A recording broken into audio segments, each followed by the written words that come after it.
전도서 2장 18절에서 26절입니다. 키워드는 헛된 수고들, 소유권자의 시각, 생명의 소유권자입니다. 내가 해 아래에서 내가 한 모든 수고를 미워하였노니 이는 내 뒤를 이을 이에게 남겨주게 됨이라. 그 사람이 지혜자일지 우매자일지야 누가 알랴마는 내가 해 아래에서 내 지혜를 다하여 수고한 모든 결과를 그가 다 관리하리니 이것도 헛되도다. 이러므로 내가 해 아래에서 한 모든 수고에 대하여 내가 내 마음에 실망하였도다. 어떤 사람은 그 지혜와 지식과 재주를 다하여 수고하였어도 그가 얻은 것을 수고하지 아니한 자에게 그의 몫으로 넘겨주리니 이것도 헛된 것이며 큰 악이로다. 사람이 해 아래에서 행하는 모든 수고와 마음에 애쓰는 것이 무슨 소득이 있으랴. 일평생에 근심하며 수고하는 것이 슬픔뿐이라. 그의 마음이 밤에도 쉬지 못하나니 이것도 헛되도다.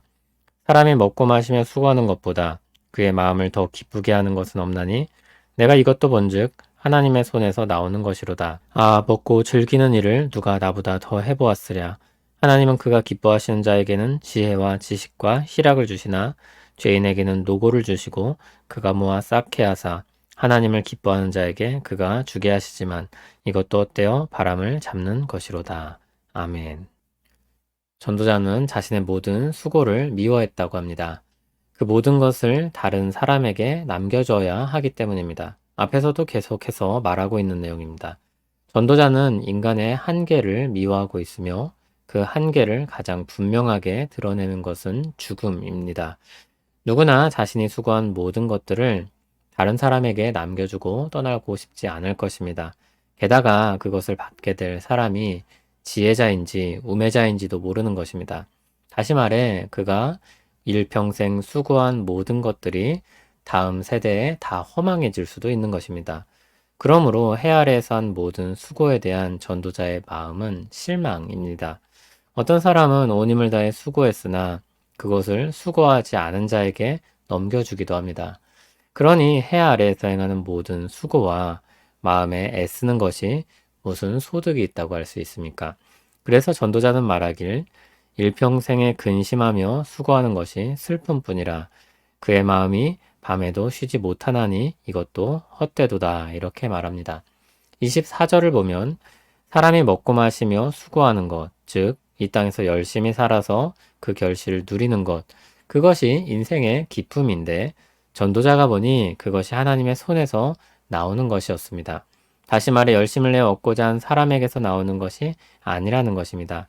그래서 어떤 분은 자신의 인생이 자기의 소유가 아니라는 것을 발견한 것이라고 했습니다. 자신의 소유로 생각하여 열심히 살고 또 결실을 맺을 것이라 여겨 수고했지만 시간이 조금만 흘러도 그 수고의 열매가 다른 이에게 넘어가는 것입니다. 그리고 그때 영원한 소유권자가 자신이 아님을 깨닫는 것입니다. 전도자는 먹고 즐기는 일의 극치를 경험해 본 사람으로서 말합니다. 그것은 하나님이 기뻐하시는 자에게 주는 것입니다. 지혜, 지식, 희락의 소유는 하나님께 있습니다. 소유권자의 시각에서 보면 마음이 완전히 달라집니다. 한 번은 이런 일이 있었습니다. 교회에서 분실물을 하나 주었습니다. 아이들의 액세서리였습니다. 플라스틱으로 만들어진 별 가치가 없어 보이는 물건이었습니다. 그런데 어떤 분이 그런 말씀을 하셨습니다. 그거 잘 보관해라. 우리한테는 아무것도 아닐 수 있어도 어떤 아이에게는 보물일 수도 있다. 찾으러 오면 줘야 한다고 했습니다. 정신이 번쩍 들었습니다. 그리고 깊이 공감했습니다. 남이 볼 땐 별것 아닌 것 같아 보여도 소유권자에겐 특별할 수 있는 것입니다.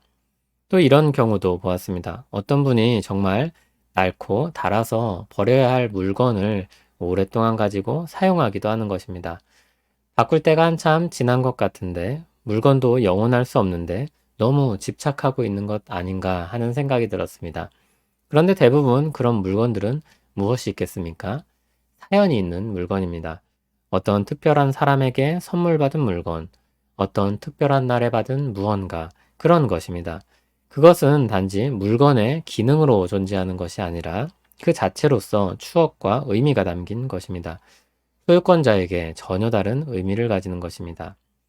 하나님께서 소유권자이십니다. 하나님은 온 세상을 지으시고 지금까지 보존하고 계십니다. 그리고 이 세상을 새롭게 하실 뜻과 계획을 가지고 계십니다. 이를 위해 온 세상의 구주이신 예수 그리스도를 보내셨습니다. 소유권자이신 하나님께 여전히 이 세상과 사람의 생명은 소중한 것입니다. 가치가 있는 것입니다. 회복을 위해 큰 대가를 치러도 좋을 만큼 의미 있고 가치가 있는 것입니다. 하나님은 자신의 소유이신 이 세상과 생명을 여전히 아끼고 보존하십니다. 산에 올라가 세상을 보면 전혀 다른 느낌이 듭니다. 커다란 건물들 사이를 걸어 다닐 때와 높은 시야에서 세상을 살피는 것은 느낌이 완전히 다릅니다. 하나님의 시야에서 보는 것도 그렇습니다. 하나님의 형상을 담은 사람들을 보는 하나님의 시각은 어떨 것 같습니까? 이 세상은 어떨 것 같습니까? 그리스도를 보내셔서 구원하기를 원하시는 하나님의 애정어린 마음을 잊지 마시길 바랍니다. 하나님은 여전히 자기 백성을 아끼셔서 모든 것을 뚫고 결국에는 찾고 구원해내십니다. 그렇게 우리가 건짐을 받았습니다. 그런 사랑을 우리가 받은 것입니다. 수많은 사람들이 소유권자이신 하나님께 그렇게 소중하게 여겨지는 것입니다. 그러므로 우리는 모든 이들을 대할 때 하나님의 마음을 기억하기 위해 애써야 합니다. 우리는 우리 자신을 바라볼 때도 그래야 합니다. 어떤 기능으로 사람의 가치를 판단하는 것이 아니라 하나님의 애정어린 마음으로 보아야 합니다. 버릴 수는 없는 아끼는 물건이 고장이 났습니다. 어떻게 하시겠습니까? 어떻게 해서든 최대한 고쳐서 다시 써보려고 할 것입니다. 하나님이 회복 불능으로 보이는 사람들까지도 그렇게 다시 새롭게 하시려고 하십니다. 그리스도께서 오신 일은 그렇게 특별한 것입니다. 하나님 안에서 우리가 그렇게 특별하게 여겨지는 것입니다. 그리고 우리는 그 일의 동참자로 부름받고 있습니다. 생명의 소유권자이신 하나님은 자기 형상을 담아 창조하신 사람들을 사랑하십니다. 그 사랑을 입은 사람들로서 또 하루 수고하는 우리 되길 소원합니다. 온 세상과 모든 생명의 소유권자이신 하나님 안에서 이 땅에서의 모든 신자의 수고가 헛되지 않을 것입니다.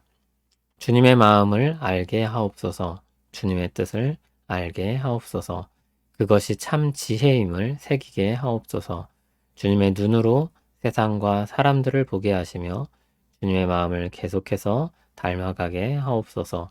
주 안에서 우리 수고가 헛되지 않은 줄 믿사오니 더 힘써 기쁨으로 수고하게 하시며 그 열매를 보게 하옵소서. 예수님 이름으로 기도합니다. 아멘.